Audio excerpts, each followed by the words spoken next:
Tassie. I love Tassie's laid backness. I like it's a cool place to be. It takes you 2 minutes to walk around the town. It's fucking laid back. We can go to the mainland. It's a nice place down here. I've got my best matey. I've got my best matey. He was just around the road, but I come and see Tim as well occasionally. Oh, sick bitch.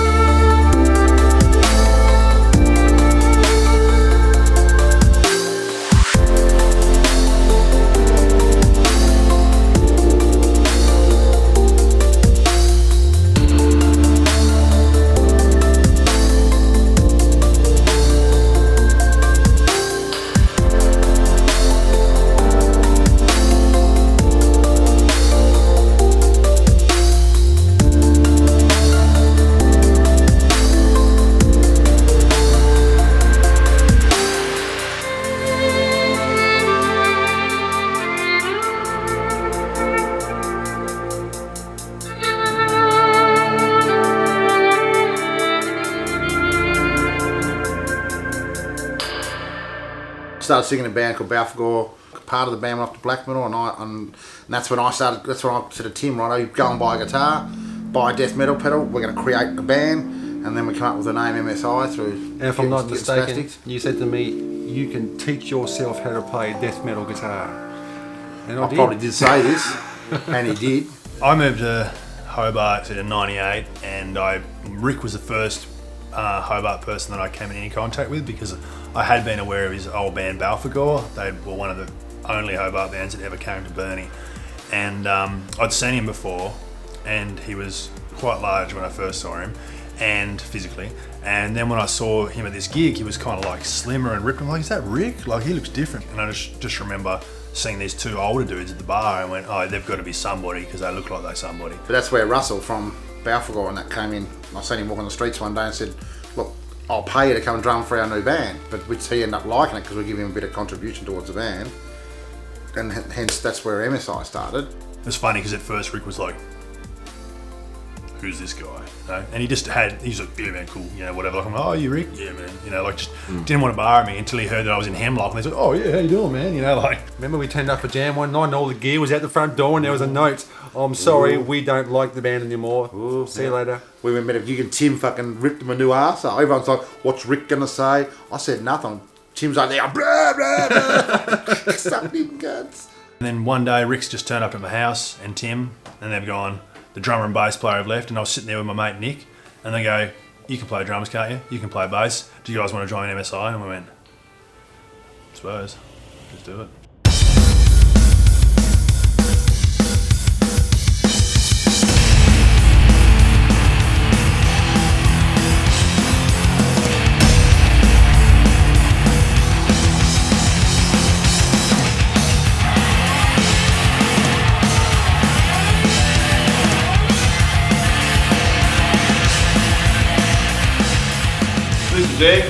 Greg. This is Greg. He's the singer in Dreadnought, and my name's Richie, and I'm the guitar player, one of them, in Dreadnought. We're about to celebrate 21 years as Dreadnought, so that's, you know, that's just Dreadnought. That's not counting, say, what Richie and I did before. You know, we've both been playing in pubs since we were not young enough to fucking be in there. The scene in Tassie in itself, back then, was fucking pretty cool. It was really raging, really, considering you know, where the fuck we are and the distance, the tyranny of distance, so to speak, from the mainland. Even seemed like a fucking, you know, a million miles away.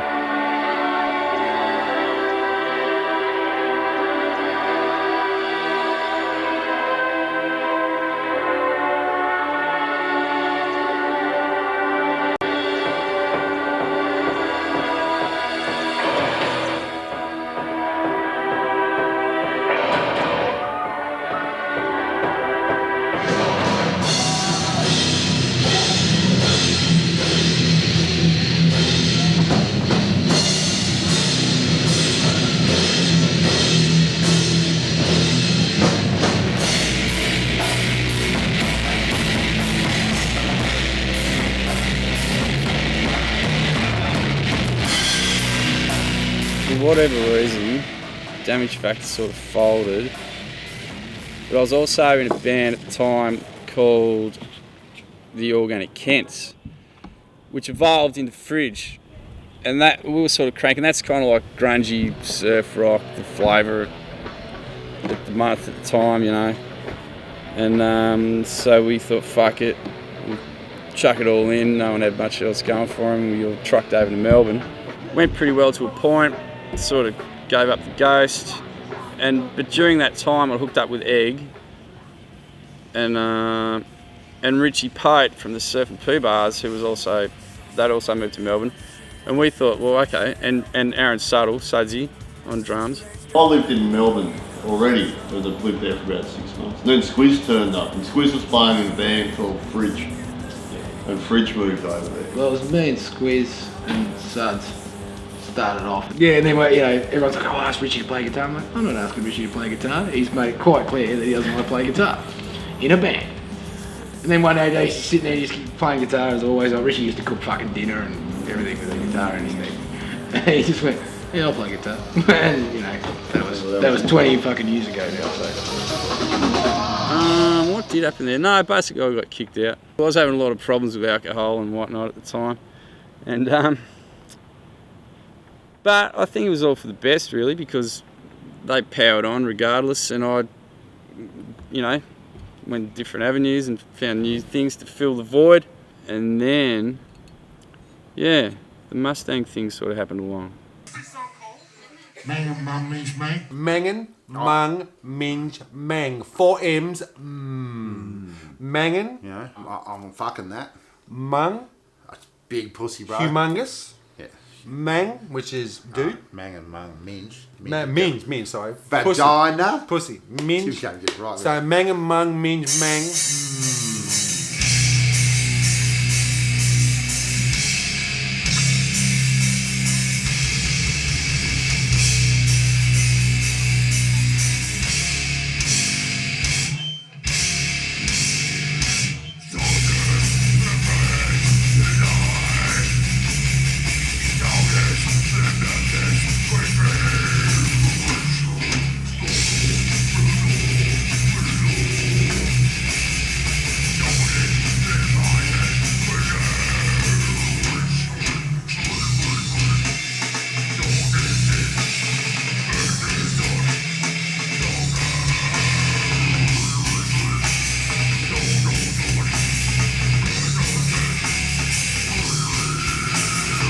Rick and I were born on exactly the same day.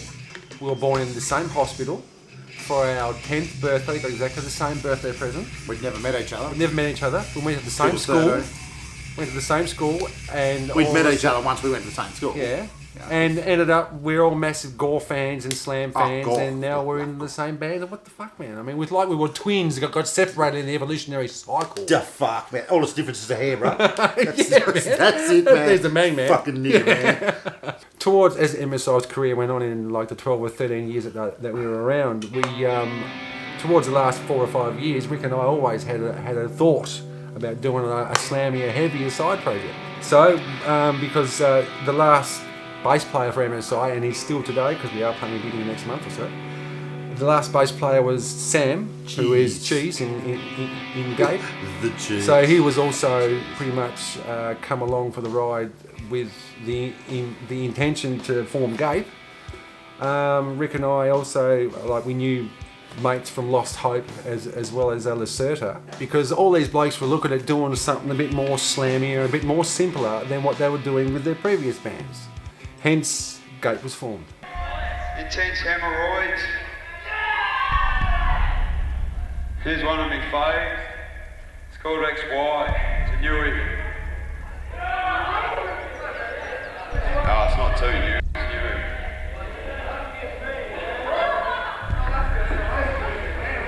new. XY.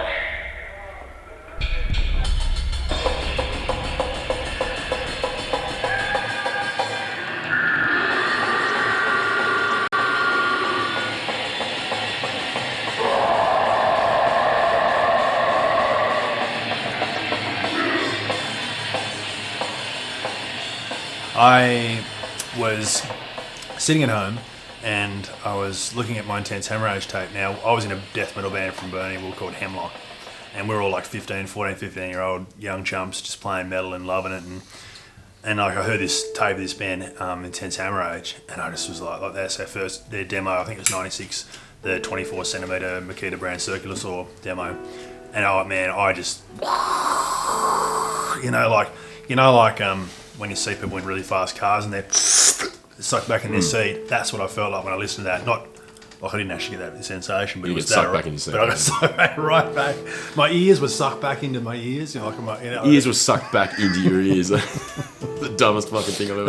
It's like folding a pocket into a pocket. You know what I'm saying? Inception pocket, so pocket within pocket. Yeah, so it was an inception pocket, but it just Tess Hammer is just an inception pocket. Though. That's pretty much. Chalky was a little kid who used to come up to our house in his school uniform because he heard death metal. That's how we met Chalky. This little boy in a fucking school uniform. I'm just sitting there and I'm looking through the names of the guys in the band. I mean, I've got to meet these guys. Looking through the names and I see AB. So who's AB? No idea. Ricey. Well, is Ricey his nickname? Is his name? And then I see Spills. And somebody I mentioned to about Spills said, it's Craig Spilsbury, or Spilsbury's his last name. So I'm thinking, that's not a very common name. So I actually got my phone book out at 16 years of age, and so I ended up ringing up, and he's like, how you doing? And I'm like, hey, you don't know me, but I explained who I was, and I was in a band. He goes, oh yeah, we've heard about some band at Maris doing metal.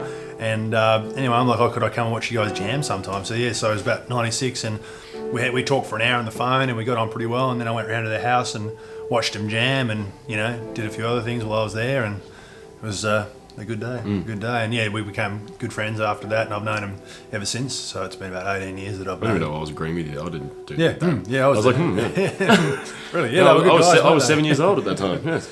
But yeah, that was a great time. I really enjoyed that. We used to jam, and sometimes when Spills wasn't there, I'd pick up the mic and be like, oh, can I sing, whatever? Can I sing... Human Pie. Yeah, Human Pie. Yeah. I think, but I love the second demo. That's my favourite. That's my favourite Tasmanian release of all time. The Massive Sphincter release. I love that shit, man. That is so sick. Chalky's done marvellous, and Chalky he's quite exceptional. Don't ever tell him I said that, because it's a lie. But no, he's done good. The new M.S.I stuff, I'm sure, will be awesome. What he did in Psycroptic is my favourite Psycroptic stuff. Sorry, Peppy. What he's done for the Tasmanian metal scene's Fuck awesome yes. as well. Yeah, He's, of course, that. Great supporter of that, organising gigs and whatnot. Top dudes, top music. I remember just sitting back. I used to just watch AB. I used to sit back and just, because even though now he's all like flat drums and like when he started, his drums were It's not always been like that. No, when he first started, his drums were a bit whack already, but His drums are pretty whack at the moment, man. They're pretty crazy hard. whack. It's pretty insane. I just feel like he's making like pizzas. But he a bit of garlic, bit of horseradish on that one. But Puts horseradish on a pizza. yeah, AB. AB does. He probably does. But Every I year reckon he's he cutting makes. horseradish, putting it on pizza. But he's a rad drummer. He's one of the most unique drummers I've seen. But back then his kit was a little bit different, man. But I used to just watch him and just be like, and all these changes, and Spills' vocals were mental. That was like one of my early influences, was trying to like get that sort of range and hopefully go beyond it, And it was good dudes, good bands, good bongs, good times. Oh, really nice. It was really nice.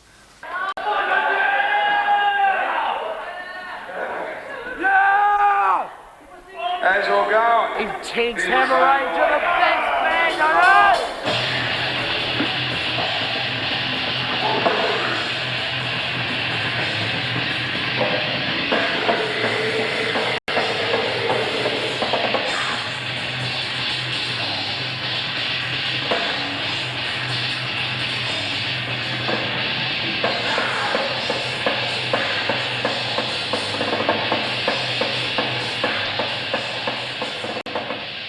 No, look, I don't listen to metal. My biggest drumming influences are Buddy Rich from the Buddy Rich band, a jazz drummer from the 1920s to 1980s.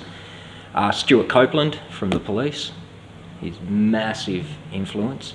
If you venture into metal, Stephen Shelton from Confessor, that's where I picked up the cymbal catching. You want to know the latest album I bought? I bought it yesterday. I bought Lord. Do you know that chick? Yeah, it's awesome.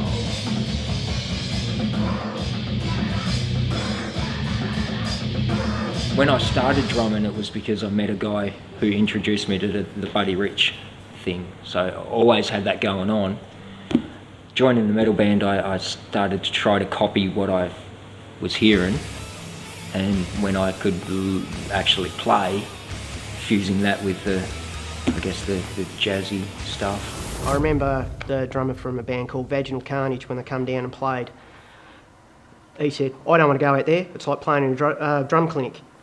And he was totally intimidated by it, you know. It was just like the actual level of the playing was brilliant, you know. I mean, you had CDF, you had M.S.I, you had, well, Intense, Hemorrhage, Psycroptic, you had Born Headless. They were a good band too. They did a little bit of stuff. My parents, especially my mum, really thought it was really important that I learnt music or piano.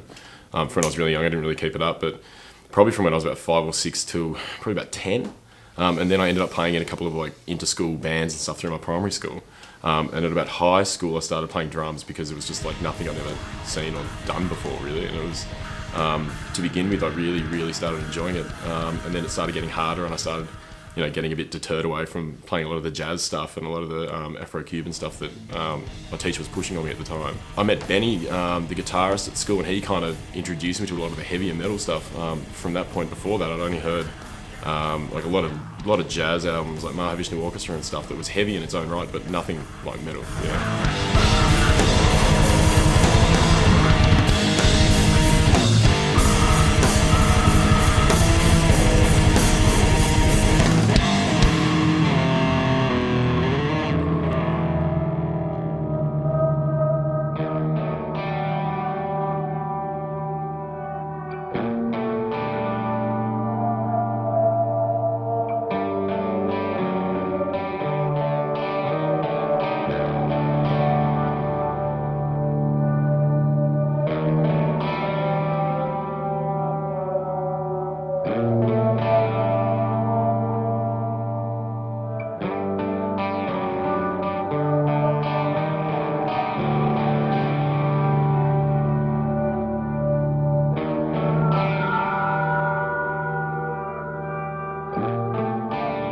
Talk about the band that's made it big in Tasmania for metal, I guess it's Psycroptic, because nobody else has done what they've done to that level.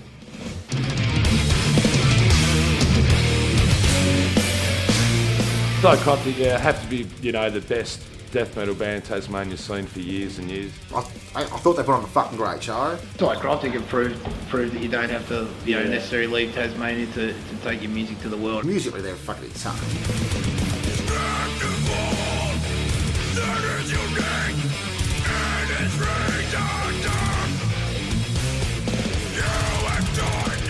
I was probably 16 or 17 when I first heard of them and picked up Scepter of the Ancients from a local record store and followed them ever since. And I guess probably like for a lot of people, they're a gateway to the Tasmanian metal scene.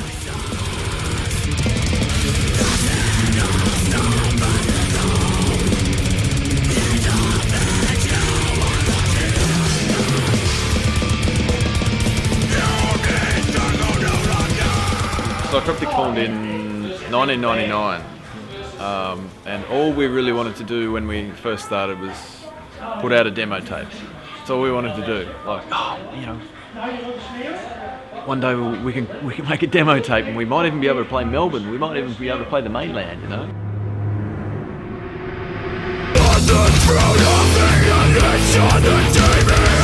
So proud and holding.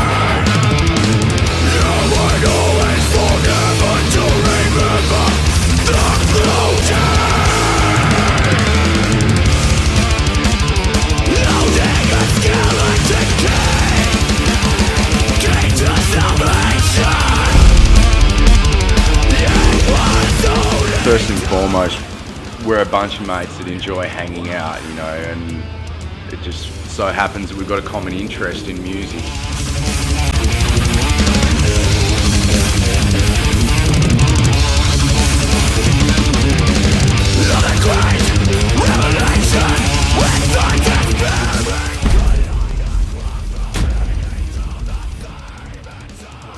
Yeah, from that it just progressed into, okay, now we released a CD, so maybe now we could actually go on tour.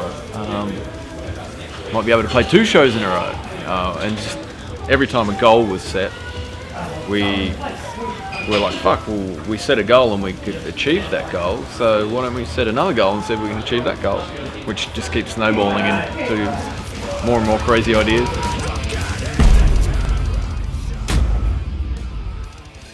Never really ends, you know. We release an album, the touring's fairly relentless for a while, and then we sort of catch a break for a little while, you know. We do it for the fun of it, for the love of it, so we don't want it to get dull, and, you know, yeah. I think every now and again we need to take a break, but they're only quite short breaks, it's cool. I think we've got a really good balance, I think, now. I mean, for a while there we were touring relentlessly, but now I think we've got a bit more balance with it between the writing and the touring and that side of things, because for quite a while there the albums, you know, like 4 years between and stuff like that, whereas now we're kind of thinking we need to spend a bit more time writing and strip the touring back maybe slightly, but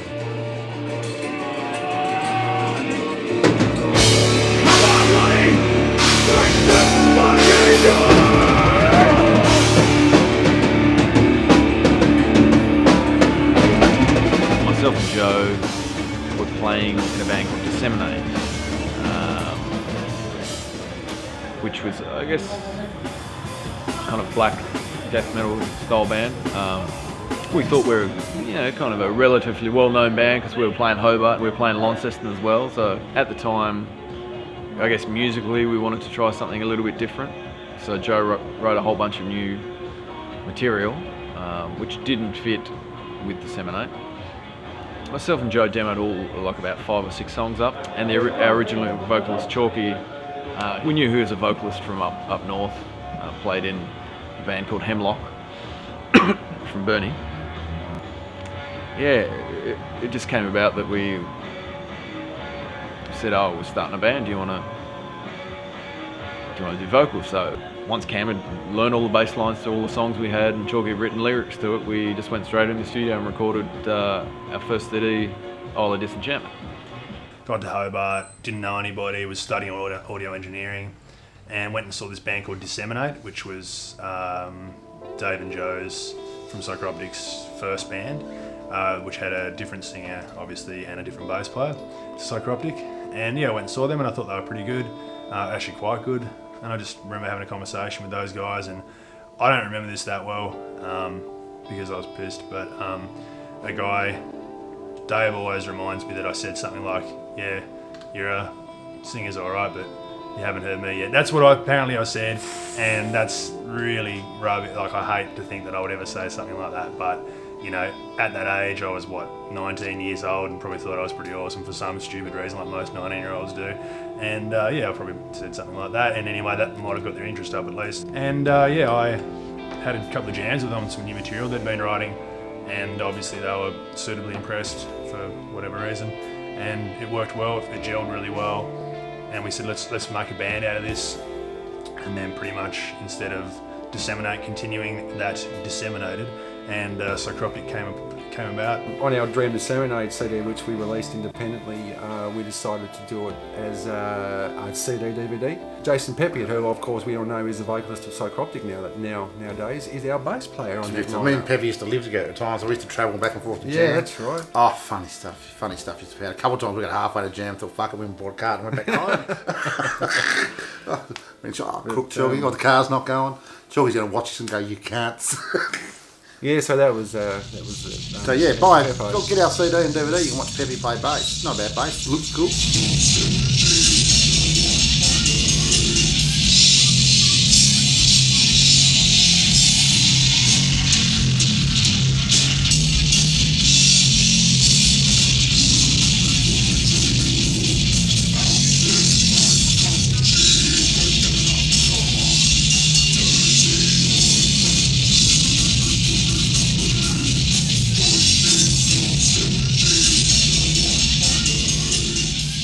Yeah, he had that. He had the death whip then. The death whip. So he had the bald, shaved head, and then about the middle of his head, he had like a plait, which was about that long.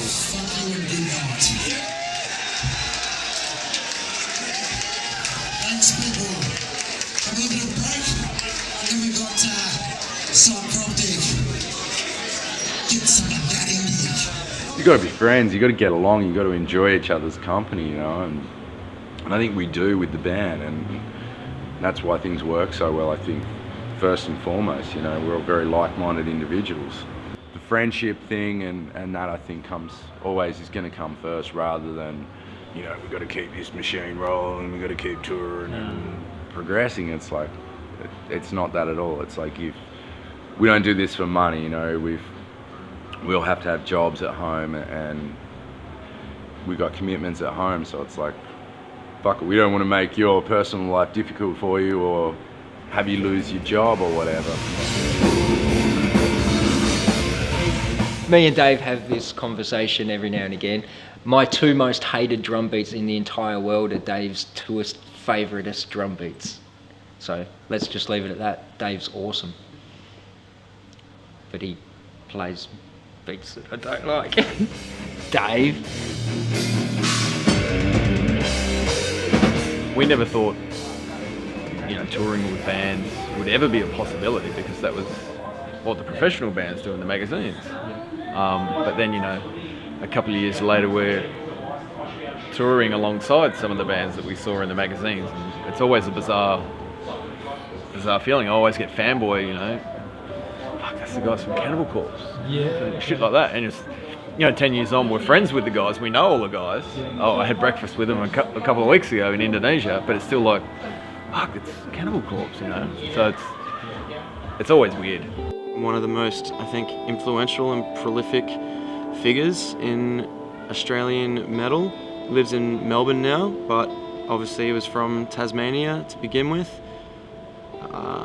Psycroptic was his first big thing, and then went on to do Ruins, and then the Amenta and Blood Duster and Pestilence from Europe, and session drummed on a dozen albums, and now he's one of the most active kind of promoters, bringing out a whole bunch of awesome, mostly black and death metal bands.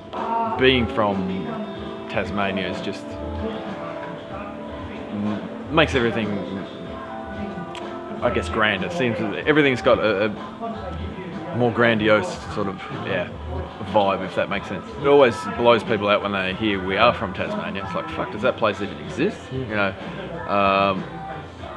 it's more known for the Tasmanian Devil character from the Warner Brothers than Tasmania itself. You know, some people are like, fuck, that's in Africa, right? It's like, close, yeah. It's far away from here, dude.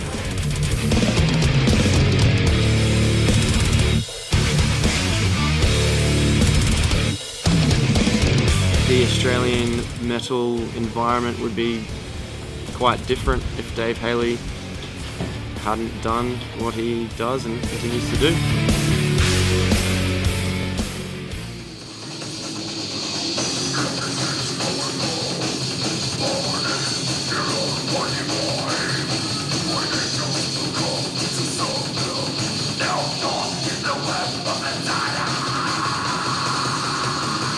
Yeah, so I was talking to Westy about Van Diemen, about their page of Metal Archives and how it doesn't contain very much information. So I was messaging them the other day about trying to get some more information about it. I mean, they were the first death metal band that anyone sort of paid much attention to from Tassie. As far as Tasmania goes, they were the first death metal band I heard and the first death metal band that I cared about. And they were good, man. They were heavy as fuck, like heavier than a lot of stuff around the country and even the world. They just had this like really, I mean, a lot of that owes to Westy's voice because it's got such a low register, you know.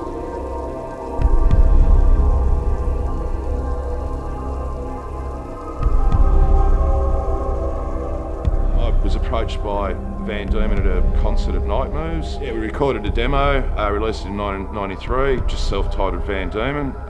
It had about 7 or 8 tracks on it. Was pretty happy with it. We played a fair few concerts, did pretty well. I had a bit of a drug problem back at the time. Taking indulgences I shouldn't have been taking. I had to leave Tasmania and nick off up to Brisbane for a while and clone my act up. Yeah, so after that, it would have been a few years, and I was just in the mall one day and ran into a guy that I knew from just years ago. We used to have jams in garages and muck around as we do, and David Luck anyway, and he just asked me if I was doing anything at the time, and I said no, so he invited me up to Alabama Tape.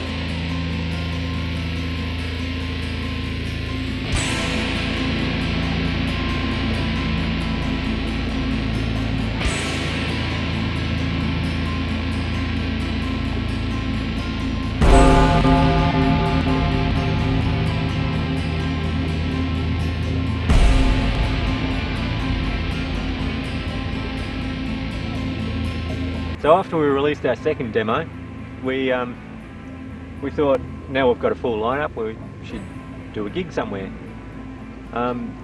Unfortunately, there were just no metal gigs around, and we thought, well, the only way we're going to actually have a gig is to actually hold it ourselves. So after a bit of searching, we found a venue called the Cathedral, talked the owner into letting us put on a gig there. Anyway, when we got in there was like this gothic-y cross above the stage, like pretty much above my head, where we was playing. I just thought for something different, we'd turn it upside down. So we inverted the cross, as you can see photos on the Nosce side. It looked quite dark and evil, I guess. So. And I'm not sure if it's because there hadn't been a metal gig in a long time and it was a novelty or what, but we actually lost track of the number of people we had through the door. I think we stopped counting between 450 and 500, and I don't know how many people were let in for free and who came up the inside stairs of the venue. But yeah, that was a good gig. Prophecy!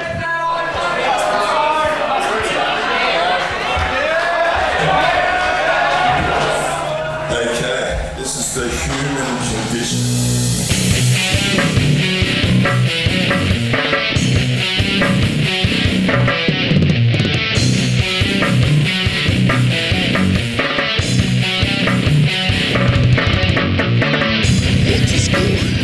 Westy's a really, he's a cool guy. He's an interesting guy. He's a character. He's what you need. He's a frontman, for a band, and he's been frontman for a couple of bands, and he has all the credentials of what a frontman needs to have as far as, he's enigmatic, he's interesting, he's got something about him that makes you not 100% sure if you really know the guy that well. Like, there's every chance he's got some bodies, buried underneath his house or something, whatever, like, you never know, he might go home and like, have like a ritual where he drinks blood.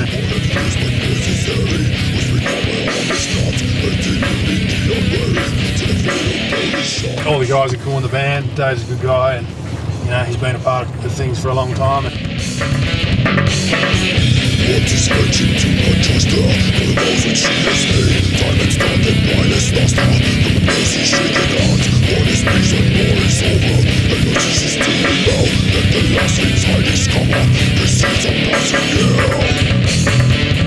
Westy's like classic fucking legendary classic death metal vocals. They're a classic death metal band. Westy was like the singing god, man. He was like Mr. Metal.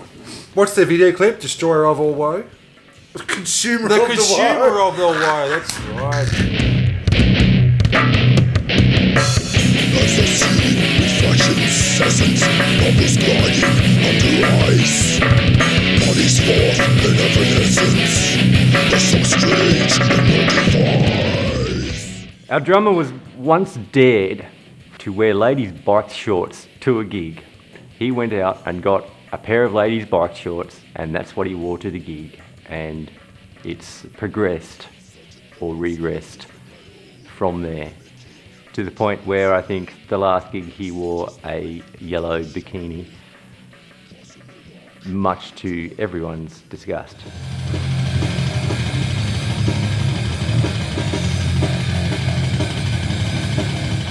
I did Slam Time. It was a fucking good radio show. But after 12 months, they wouldn't renew my contract. Nah, we don't want you back. The fuck on, bro. People love me. Apparently not.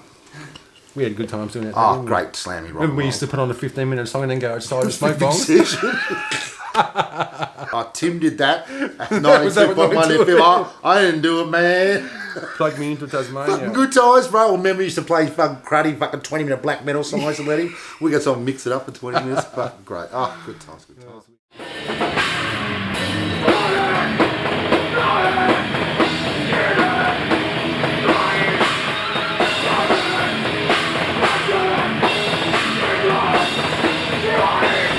We lost one of our Tassie metalers mid-2000s, Sudsy, out of Dreadnought, also in a band called Atomizer, which they was huge in Europe.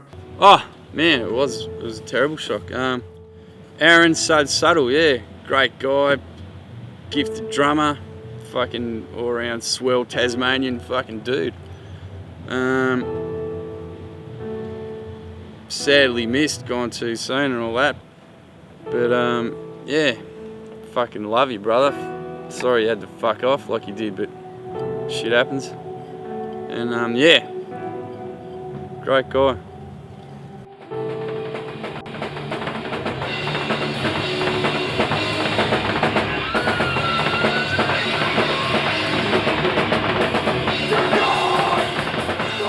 The incident that happened at the show we played in Newcastle, we were staying actually upstairs at the venue, and I think I went down to get some food or something like late at night, because we were up in our room having some beers, and all the roads were closed off and there was police forensics everywhere, and we were just sort of like, fuck, what's going on here, you know, this is pretty crazy. And then in the morning we went down to get our hire cars. We had 2 hire cars, and they had all the car park sectioned off, and there was forensics there taking photos, and we were like, shit, what the fuck's happened here? In grade 12, I think it was, I got banned from writing lyrics just from the impact of this band up north that we'd heard a few songs of, but we'd never seen live at that point anyway. Where they'd basically had all their records seized and were getting in big trouble with the law from just their lyrical content and artwork. Devo Grind and Gory B started to have the sort of thought process that led to the trouble behind Have a Go, You Mugs. On paper, it looks as if they were, and I think this is a direct quote, importing a child abuse product. By simply having the record label send them CDs. Look, at the end of the day, all it boiled down to was that little sticker, the parental, you know, explicit lyrics.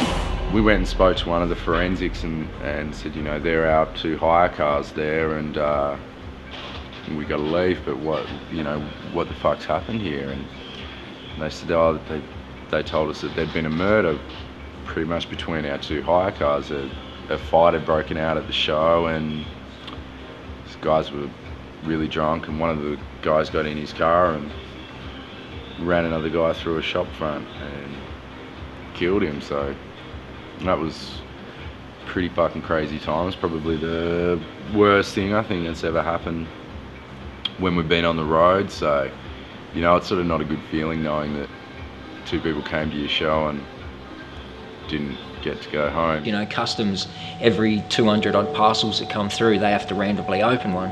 Ours was a random open. Yeah, it's just like it was just a bullshit bad luck. Bad luck. On May 15, 2003, customs officers seized copies of Intense Hammer Rage's albums because of the graphic cover artwork and extreme lyrics. 2 members of the band were fined $1,250 each, and the other member was fined $2,500 under the Customs Act in the Burnie Magistrates Court. The album was classified Exceeding Level 3 by ARIA and remains the only such CD to this date. The seized CDs were forfeited and destroyed.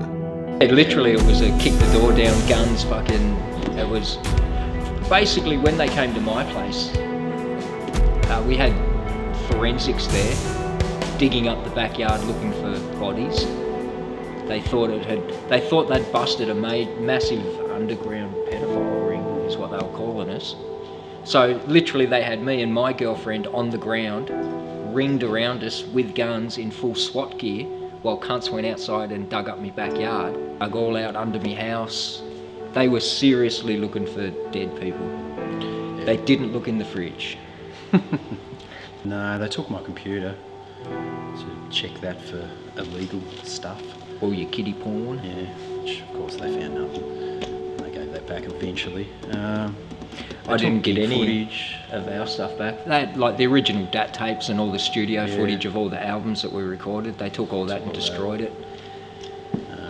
They took fucking cupboards at the end of the day. That they said they found so much stuff they had to go through. They were taking full dresses, you know, full of shit, and we never got any of that back. I was sort of always good friends with the Psycroptic guys. Like me and Cam had grown up together and hung out with Dave and Joe a lot, but I never really sort of thought that I'd end up a part of the band. I kind of always thought that I'd be playing in my own bands, maybe touring with them or something like that. Yeah, it happened pretty fast, and yeah, I suppose we just did heaps of stuff, heaps of touring, a couple of albums, and you know, got picked up by a pretty good overseas label and stuff, and it went really well for a long time. And then just at the end, just things weren't that great between everybody. There was just a bit of disharmony in the band. Chalky, our original vocalist, was with us for I think 5 years. Things didn't work out. We all just saw a different. We had different ideas of what we wanted to do with the band and things like that. Back in the time with the drugs that myself and others were taking, it did affect our private lives. I had a lot of issues, relationship problems, got on all the hard stuff to forget about things. It destroyed my future for Van Diemen, I think. Really enjoyed that band. Well, on the initial, what was it, the day they raided us, we were front page news. I think it was the next day. Yeah. But they had newspapers, front page news, our home addresses, our photos. There was more shit, but there was a list of stuff saying that we had sex with vomit, children, animals, feces. All this on the fucking front page newspaper, man. That was a brutal read.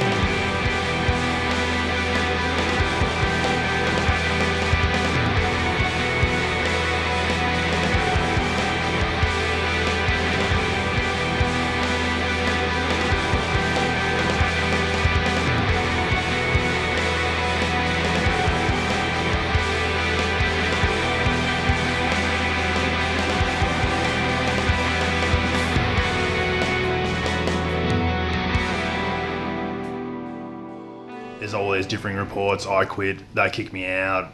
Whatever the shit. But the reality is, we talked about it and decided that it was best if I wasn't in the band anymore. And I felt that way. As soon as I knew there was any question of my position in the band, I said, well, I don't want to be in the band. And that was it. And that was all. There's a lot of reasons, but it was basically there was a European tour that happened. I couldn't do it because I had some severe psychiatric issues at the time, and I told them that I had to wait a little bit longer until I got myself sorted out. And they weren't that keen to wait, but I said, we'll take someone to fill in for me. They did, which ended up being Peppy, the current vocalist. He'd completed a European tour, like our first European tour. He did session vocals on that tour. So obviously, when things didn't work out with Chalky, we asked Jason straight away because he did a great job. And when I was given the opportunity to sort of do a European tour with them, even being that it was session vocals to start with,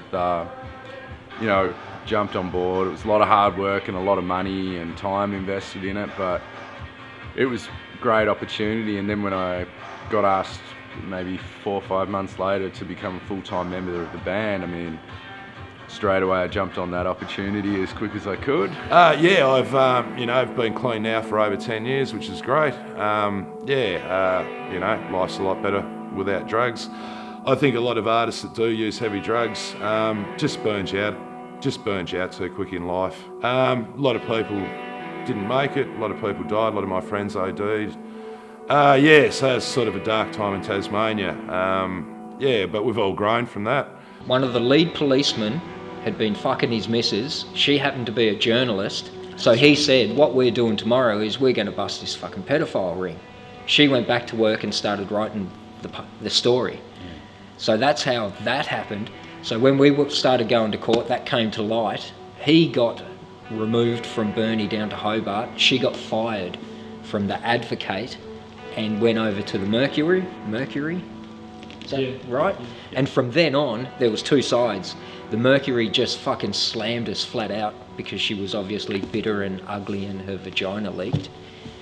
And the Advocate, the head boss dude, rang me up and said, literally, for every fucking bad story they do, we're going to do a good one. Happy for all parties. They got what they wanted, and I've had a lot more relaxing life without having to do all the stuff they want to do every time they want to do it. They like touring a lot, and I had a house and a mortgage and stuff to pay off, and none of those they all lived at home and stuff. So yeah, so basically I left, and now I've done heaps of bands since then. So then it was just the usual, you know, massive hideous threats of what was going to happen to us when we were in jail, and it scared the fuck out of us. I mean, they told us we were up against 3.5 years in jail for it. So we freaked the fuck out, you know. We're just another death metal band doing the shock and awe bullshit. Do you think when they realised that they fucked up, or that they had nothing on you, that they still tried to drive? That's when they went harder. Yeah. They tried to get us for everything. It literally went to every song off every release we'd done, trying to find something. Because they got all the lyrics to Devo Grind and Gory V and all the stuff I'd been working on, and you know, none of it was nice. It was all horrible pedophile shit. Just to clear it up, I'm an avid serial killer enthusiast, and most of the books I read, the really horrible ones, are about fucking pedophiles. So, you know, you write about what you know. Unfortunately, that's what I know. They were definitely made an example of something that just wasn't there, and yeah, jobs were lost, reputations were ruined over art. Yeah, there was fines and shit. I mean, convictions?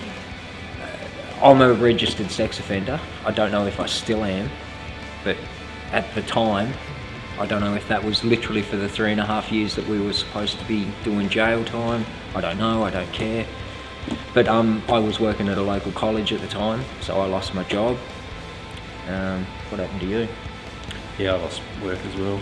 Ricey, I think, had the worst of it because he had a young kid at the time. Yeah. We were getting death threats and shit. Like, random people were ringing me up, and because obviously I'd been teaching their kids.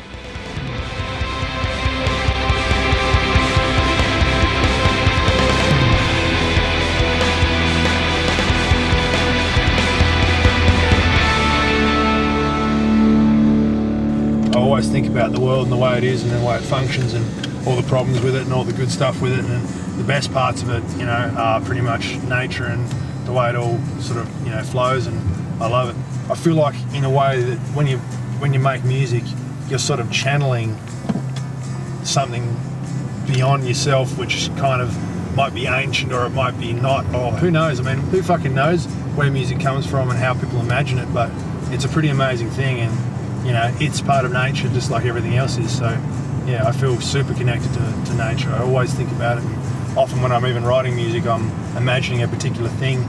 Sometimes I'll be like actually out in nature, and all I want to do is go home and pick up a guitar, because something just inspires me so dramatically that I have to make I have to make something out of it. I have to make something out of that feeling.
Tasmania is a great place for black metal.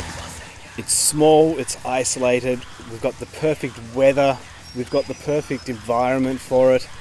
It is just the ideal place for black metal. I think that is what makes Tasmanian black metal different to Australian black metal and to the global black metal.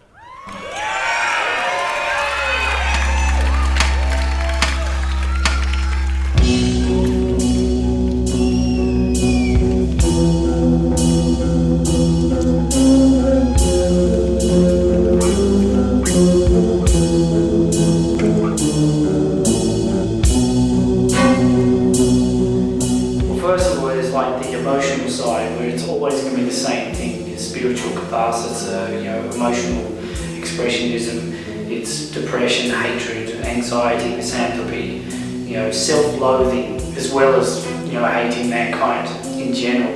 But I think I'm mellowing out in my old age. There's not so much hate. There's a bit more lenient, more cynical. I think cynical is a better word. Hate's a really strong terminology to use. I think to be cynical is to be cautious about humanity.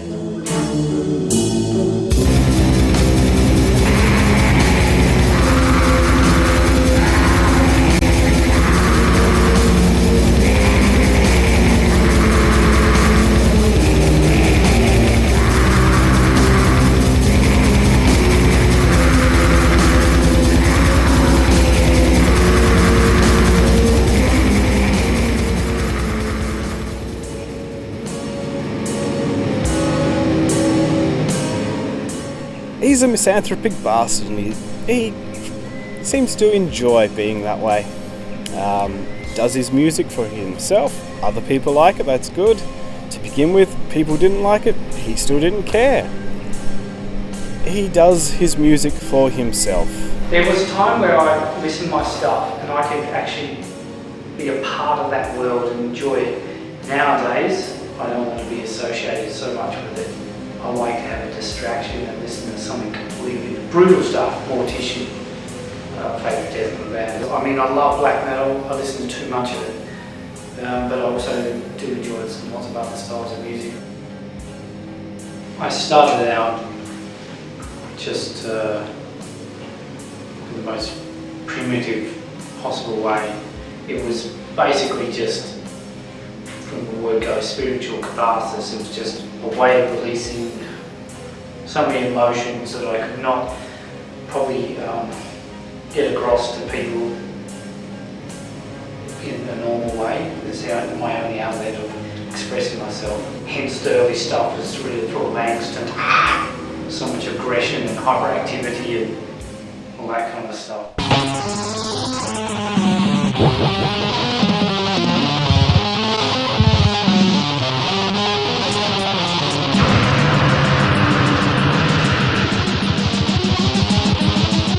Russell has done really well, at least on stuff. paper. Yeah. He used to be the drummer for M.S.I. M.S.I, yeah.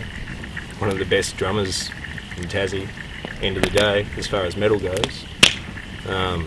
Meant to be a chilled out guy, haven't really talked to him that much, but he's done really well for himself, just sitting there making albums how he wants to. I think that was the main thing with it. He's embraced the whole solidarity musician sort of shit. But yeah. And it's a great source of inspiration here. I mean, our wilderness landscapes, the fact that you can live to a certain extent in isolation, if you want to be a little bit hibernated, not go out, and that kind of stuff. It is possible to do it here, but in a bigger country, not so much.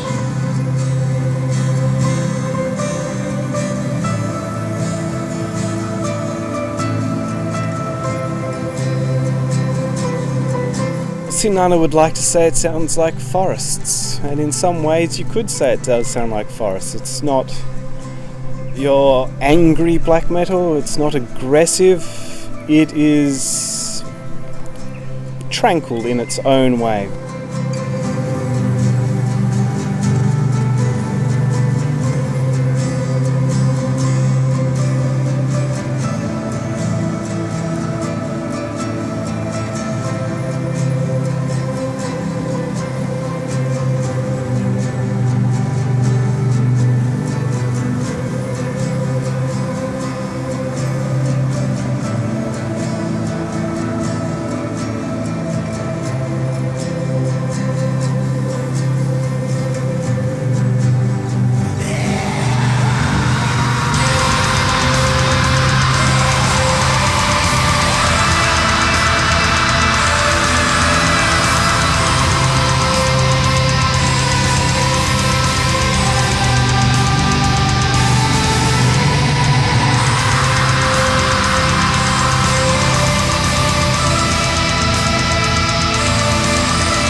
Tyrant's a classic heavy metal band from like the early 80s. They just did like punching, rocking stuff from what I could hear.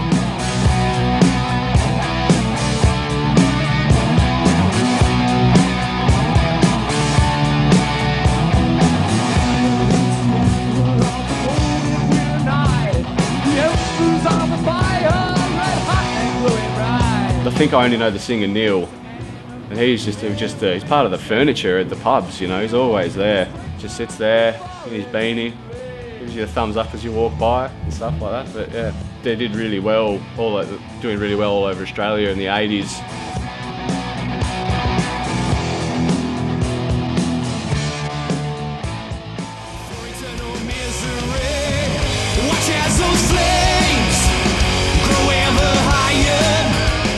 Started gigging in 2006. It was almost 10 years ago now, so it's been a long time. But it was just friends in high school forming, and we've just stuck with it. Yeah, a few lineup changes. Miles and Dave coming in 2009, I think it was. But me and Tom have been playing music together since we were 13 years old or something.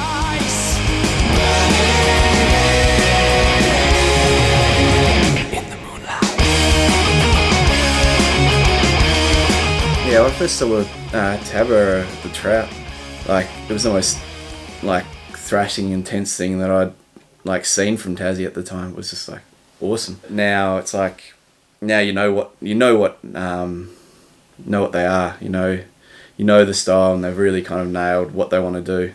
They've got classic kind of power metal-y thing, even though they never want to call themselves that.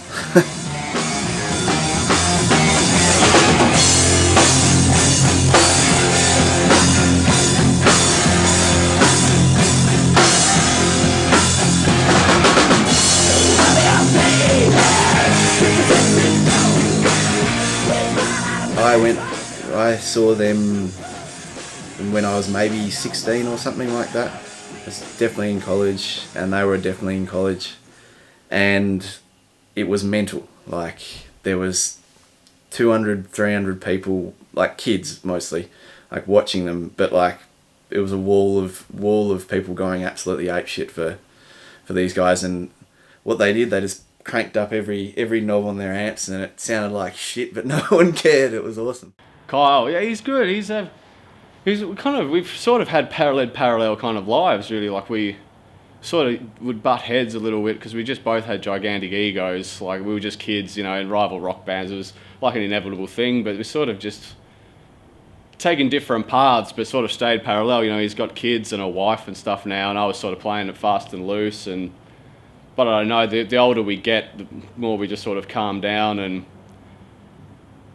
yeah, I think we're both complete opposites of what we used to be like, so it works out really well. And you always know what you're going to get with Kyle, and I think he always knows what he's going to get with us too, so it's just easy. It's a good friendship. We're almost a package deal, Taberah and Lady Crimson down here. You'd see us on a bill, you're more than likely to find Lady Crimson on it as well. I don't know why it's worked, but I guess we're not the only two rock bands. We've got the similar style, so if people look for us, they need more bands, they generally look for them, and vice versa. So we work with them a lot.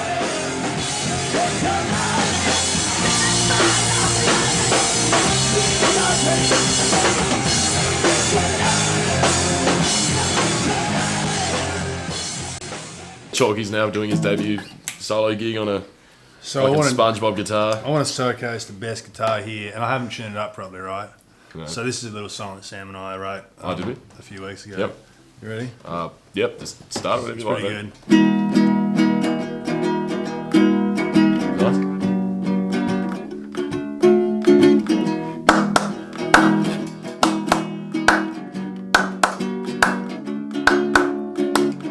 Come down to Modern Musician. It's pretty cool, and there's a real cute guy he'll serve you and make you feel sexy, and then he'll probably hug you, feel so sexy, and then he'll look you in the eye. Matthew Chalk's the guy that got me into thinking about doing shows along with David Luck, and yeah, it just went from there.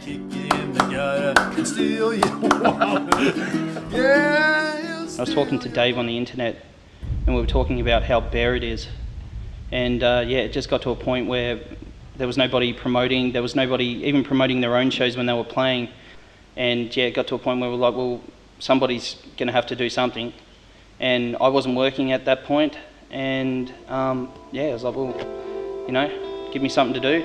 I don't know when everything started getting split up into genres, but it's probably roughly around the same time that heavy music died, because I don't know. In Taberah, we are music fans. We don't really see things as part of a genre. There's just music, and there's good music and bad music. It used to be super consistent. Hobart used to be like, it used to be just brutal say, death and stuff like come that to as well. Hobart, man, it's sick down here. We get as good at crowds for local shows as you do in Melbourne or anywhere. Your city's 10, 20 times bigger than ours, and we're pulling like 200-300 people easy, you know? It's been very up and down though. Back in the mid to late 90s, it was like, Launceston was the place to play. It was fucking trades, you get big crowds. Hobart was shit. And then it sopped around. Hobart was the mega place to play, and then Launceston was just, you'd lost money going up there. It was fucking, you'd go up there to 30, 40 people. No, like the crowds back in those gigs were quite out of control. We used to put on some shows and fill the old Windmill Hill Hall, swimming pool hall, or wherever we played. It was like, there was a really good buzz going on back then. Not just Damage Factor per se, but, you know, I don't know if you remember a band called Van Diemen. Back in like the late 80s and things like that, you know, there wasn't even really any security. You know, and then they just let people go. TMS was just the group that came in, or me, I guess, with help from Dave Luck and a few other people for that matter. We just happened to be the group that came in. I think it would have just kept going. Someone else would have came in. I do not put props on myself or anyone else for that matter for running the shows. It's the bands that do the work. Well, last night's show, Hortop's come down from Melbourne, and I think they got about, probably, I'd take a stab, 150, 200 payers, roughly an amount that, which is not too bad for a show. Like Launceston last time I went up there, and Josh arranged a show, that was a great turnout, so we're looking forward to get, I think it's, we've been hearing it's a good turnout.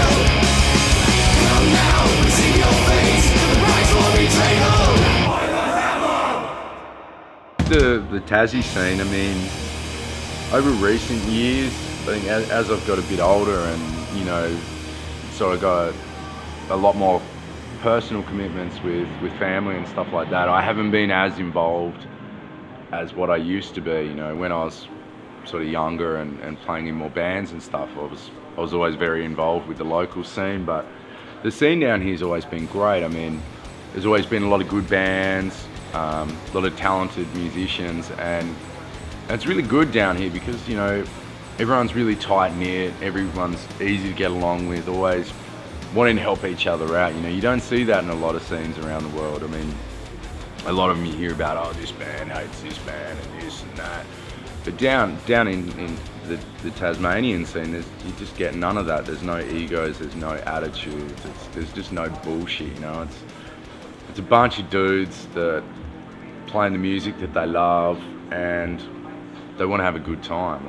Like I say, you know, why do this if you're not going to enjoy it? You know, if you're going to let the politics and, you know, this guy said this and I said that, and, you know, what's the fucking point? And I think a lot of people in the all the people in the Tasmanian scene see that, so everyone's always out to help each other out, or, you know, help out a younger band that's struggling to get shows, you know, put them on and give them a go. And it's just a bunch of like-minded people hanging out and having a good time, and that's always remained. You know, that's, I guess, that's a good thing about the Tasmanian mentality and the Tasmanian ethos.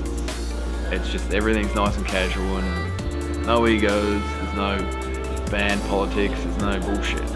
It's always been like that, which is cool. You know? You know, I mean, ever since I can remember, Tasmania, in my opinion, has probably had some of the best bands in Australia. But I think a lot of the problem with a lot of the local Tasmanian bands is they look at it.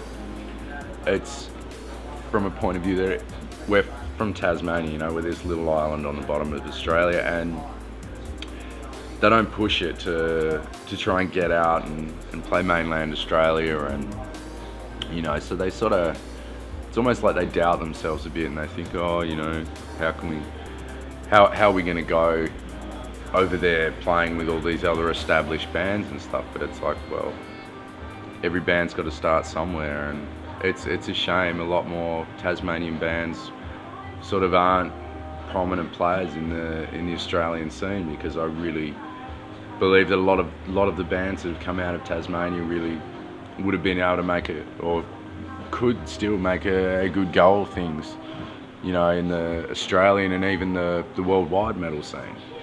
You know, when we do get an offer to do something crazy like, okay, there's a European tour, do you want to do it? It's like, yep. You know, just any chance that possibly comes up, you fucking take it, because it's not going to come again. If you say to no to something, if you and ah about something, I'm not sure, that's fucking gone. And so if an opportunity arises, whatever it is, just take it.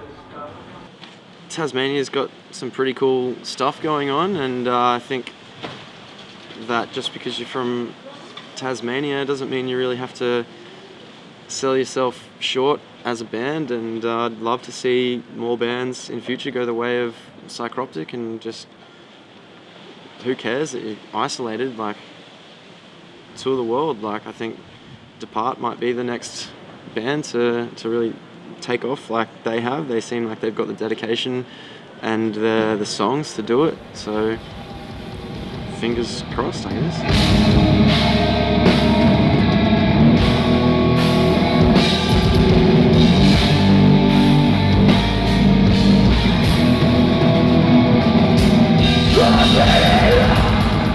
A lot of bands that we've toured with interstate and overseas, I think Tasmania's got a lot of, you know, great deal of bands that are more talented and more passionate, and you know, could do as well as a lot of these other bands, if not better. But I think, yeah, people just get a little bit scared almost, and it's like people don't want to fail, so they just don't try as hard as they could or they should, you know. Whereas, I mean, there's a lot of financial risk, and you know, it's expensive to get this shit started, but you know, if you want something, you got to go for it. You know, you got to put everything you can into it, and that's what we did. So, you know, everyone always said, oh shit, you know, little band from Tasmania, you aren't gonna get out there, and it's like, well, we want it bad, so yeah, we're gonna do what we have to do to make it happen. And you know, I think to an extent we've proved that it can be done. You know, I mean, we've toured a lot of parts of the world, and by far we're not the most talented or the best band out there. I mean, but I think with us, we're very driven, and we know what we want, and we're willing to do what it takes, and figure a way to do it. So yeah, don't view it as out of the realms of any sort of possibility. Like, if you want to do it, let's fucking do it. Like, if there's something in your way, figure out how to get that out of your way and do it. Like, we're not, I wouldn't say we're special, I wouldn't say we're lucky, I wouldn't say we're particularly good, but it's a case of, like, that looks like a cool thing to do, let's go and do it. And if someone says, oh no, that'll be too hard, it's like, oh, we'll figure it out. If you want to do it, you can do it. It's easy. It's easy. Just on a note with Tasmanian bands, Rich and I remember we were watching Psycroptic at the Espy in Melbourne, and they were playing with Earth, and it was one of their early trips sort of to Melbourne, and I turned around to Richie and I just said, oh, these guys are fucking really good. And your comment was, well, what the fuck else did you used to do in Tasmania when you lived there? And I went, I used to fucking jam every night, just about. Every fucking night. 5 to 6 nights a week. Fucking rehearsal or playing a gig. That's all we ever did. So I think that comes from, you know, if you're doing, you know, Tasmanian metal and Tasmanian, you know, heavy music, that's what we all used to do. You know, hang out, we jam, drink, smoke weed, jam, all the time. And I think that that's why bands like Intense Hammer Rage and Psycroptic and that are so fucking tight and so good, because that's all they do.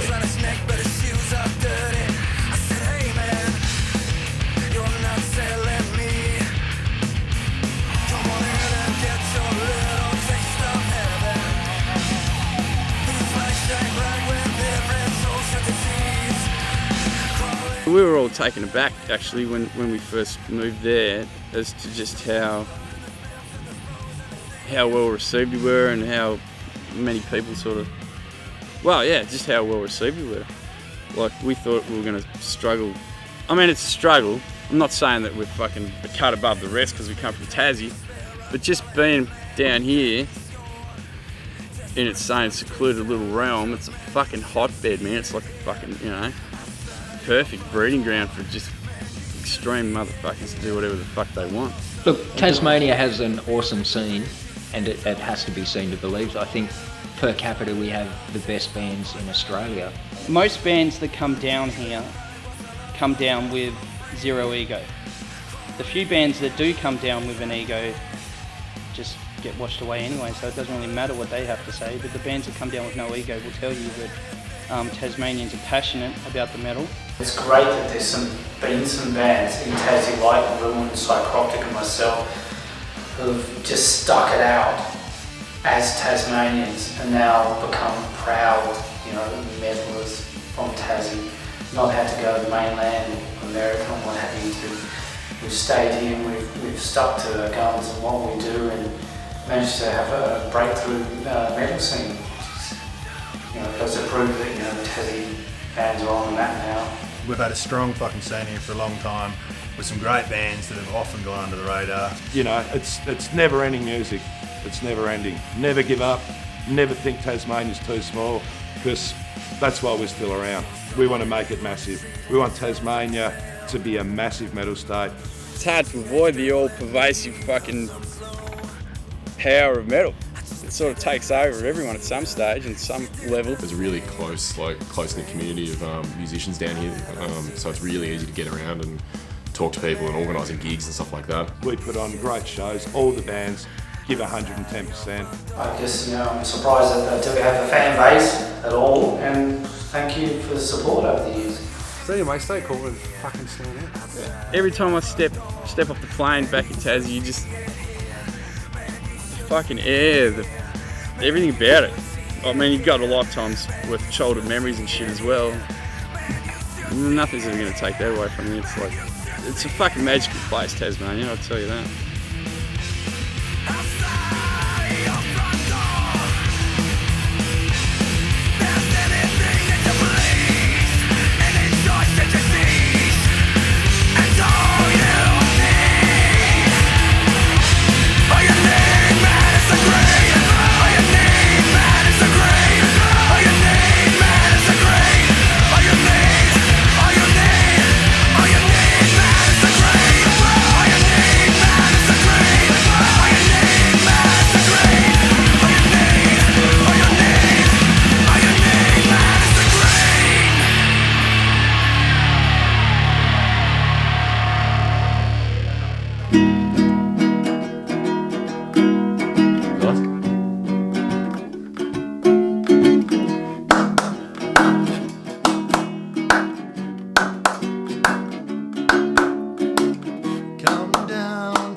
comparatively, Tassie, Melbourne, fucking on par.